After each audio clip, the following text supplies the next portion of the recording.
Lapin Plays Possum, Trickster Tales from the Louisiana Bayou, adapted by Sharon Arms Doucette, pictures by Scott Cook. Lapin Plays Possum. Compare Bookie never was sure whether or not he'd eaten that barrel of cake and that barrel of butter, but he did know that somehow Compare Lapin had got off of a good crop without doing but a speck of work, and that got his dander up. So when Lapin showed up come planting time, talking about making another deal, Bookie said, "No way, no how. You get your derriere to work on your own crop." Then he remembered a scraggly patch of land way back by the bayou that he never got round to working. "I tell you what I could do, though. I could rent you a field." "For how much?" asked Lapin. Bookie thought the time was right to even the score with Lapin. So, with a sly grin, he said, "We'd share the crop fair and square. I'd get the top of the plant, and you'd get all the rest."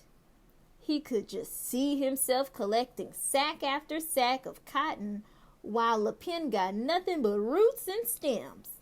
Lapin shuffled his feet and scratched his head. Finally, he said, "You drive a heap of a hard bargain, Bookie. But a feller's gotta make a living. I guess you got yourself a deal." So next summer, come cropping time, Bookie trekked off to the back field ready to collect all of Lapin's cotton. To his surprise, he found that Rabbit stretched out under a mimosa tree, drinking a mint julep and overseeing all his cousins and nieces and nephews as they hoed the field. And there, as far as the eye could see, stretched sweet potato vines greener than $10 bills and thicker than a passel of lawyers in cahoots. "I'm right glad you came by," said Compare Lapin, chewing on a mint leaf. "Soon as you collect your vines, I'll get to digging my sweet taters." "Sweet potatoes!" roared Lapin. "Why, you scrawny, slippery little scoundrel, those vines don't amount to nothing but a compost heap." He stormed off, blowing steam like a locomotive engine. And that left Lapin to collect a cellar full of plump sweet potatoes that kept him fat and sassy till the buzzing of the spring bees.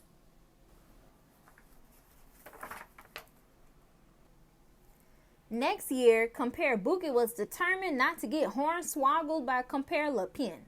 So, when that rabbit came by to talk about renting the field again, Bookie said, "No, sirree, this is my land, and you ain't cheating me twice." "Why, Compare Bookie, I never cheated you," said Lapin. "You made the deal yourself. I only gave you what you wanted." "Well, I ain't no fool. I'll rent you that field, but this time you take the tops and I get the rest." Lapin looked all droopy. "You're a hard straw, boss, I guarantee. But it's a deal." Come harvest time, Bookie couldn't wait to get the best of Lapin, along with all those plump sweet potatoes. But when he looked out over Lapin's field, he couldn't believe his eyeballs. There was clump after plump clump of rice waving in the bayou breeze. "I'm right glad to see you," said Lapin. "I done harvested the grain heads off my rice crop. Now you can haul off your rice straw and your roots." "Straw and roots!" sputtered Bookie, heading home empty-handed. But like a gambler's who got to play just one more hand of poker, he was sure he could figure out a way to win. By planting time, he thought he'd had a plan all worked out. "This time," he said, looming over Lapin like a mule over a mouse, You can rent my field if you give me both tops and the bottoms. But Bookie, said Lapin, that don't leave nothing for poor little old me. Why, you can have the middles, said Bookie with a chuckle, figuring he'd bested Lapin for sure this time. I don't see how you expect me to live on that, but I declare, you got me over a barrel. Lapin sighed as they shook on the deal. Come harvest time, Bookie took his wagon out to the field to see whether Lapin had grown him sweet potatoes or rice. You're just in time, neighbor, said Lapin from atop a loaded wagon. We just finished picking all that good-for-nothing corn off the middles of the plants. I left you just what you wanted, some nice fat tassels and some big strong roots. Tassels and roots? Well, that did it. Bookie vowed to have nothing to do with Lapin not ever again. So the next year, Bookie farmed his land all by his lonesome. He plowed and he planted, he weeded and he hoed. Every once in a while, Lapin would drop by to see how the work was going. Need some help? He'd ask. Not from you, Bookie answered. When the crop was ready, he picked that cotton all by himself, loaded his cart, and headed into town. His crop fetched a pretty price, and all that money was burning a hole in Bookie's pocket just about the time that hunger started knocking on his belly. So he bought himself a steaming kettle of seafood gumbo and another of sweet bread pudding, taking a little taste of each just to tide him over till he got home. He loaded his loot onto the cart and took off down the road. Meanwhile, never let it be said that Lapin heard opportunity knocking without answering the door. He'd spent the afternoon lollygagging in the shade by the side of the road, all the while keeping one ear pressed to the ground.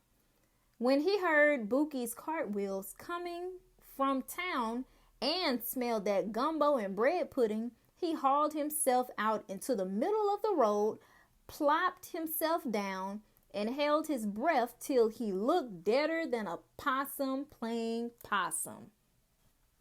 Whoa, said Bookie to his mule. It looks like a rabbit done bit the dust. It's a good thing I got plenty of provisions here, or I might have picked up that fat old thing for supper. And who knows how long it's been a-laying there. He clucked to the mule and rode on.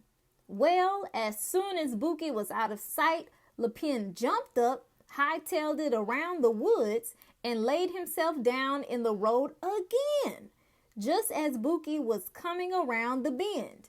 The smell of all that food was teasing his taste buds, but he held his breath and made like he was dead.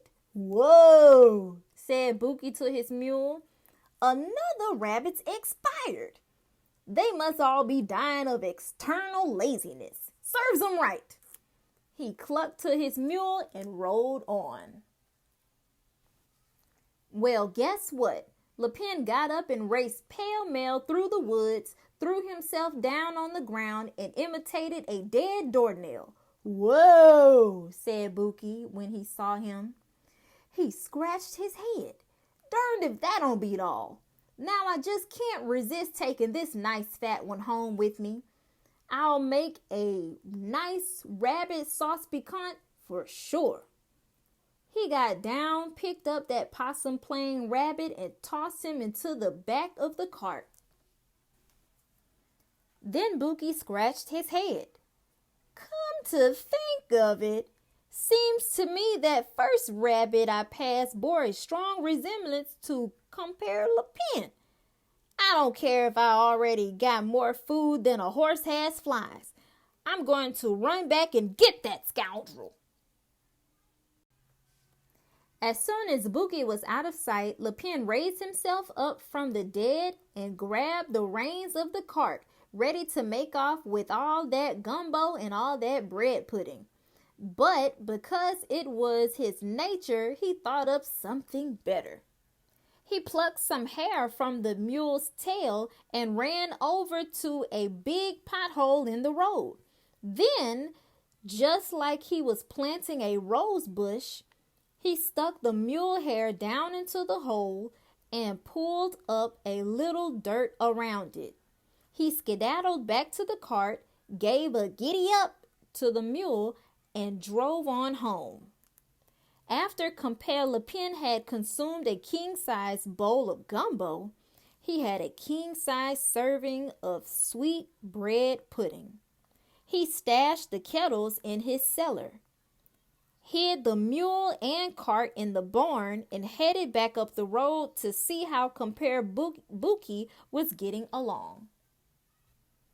There was Buki, waist deep in a fresh excavation and working a shovel like crazy. "Say there, Compere Buki," said Lapin. "What in tarnation are you doing?" At the sound of Lapin's voice, Buki shot out of that hole like a pea out of a pea shooter. You're alive?" he sputtered. But I thought—" "What's the matter, mon ami?" said Lapin. "You look like you've seen a ghost." Buki's knees gave out from under him, and he patted his pounding heart. I dropped something up the road a ways," he panted, "and when I went back to get it, my mule and cart must have fell in this here pothole. I gotta dig 'em out afore that mule smothers to death." He reached out to touch Lapin. "You're sure enough alive, ain't you?" "Alive and kicking," said Lapin. "What makes you think your mule fell in that hole?" "Because his tail's sticking out of it, of course." Compere Lapin sat down to enjoy the goings-on until Compere Buki finally gave up. Then, feeling kindly, he invited Buki home for dinner. By then, Buki's belly was so empty that he followed Lapin home and slurped down a bowl of the thick, spicy soup. "I do declare, Lapin," he said, wiping his mouth, "this is almost as good as the gumbo that fell down that pothole. It's rightly kind of you to share it with me." Compere Lapin helped himself to another bowl so Buki wouldn't have to eat alone. "Why, think nothing of it," he grinned. "I'm just being neighborly." Then he rubbed his bulging belly, wondering what Buki would provide for him next. The end.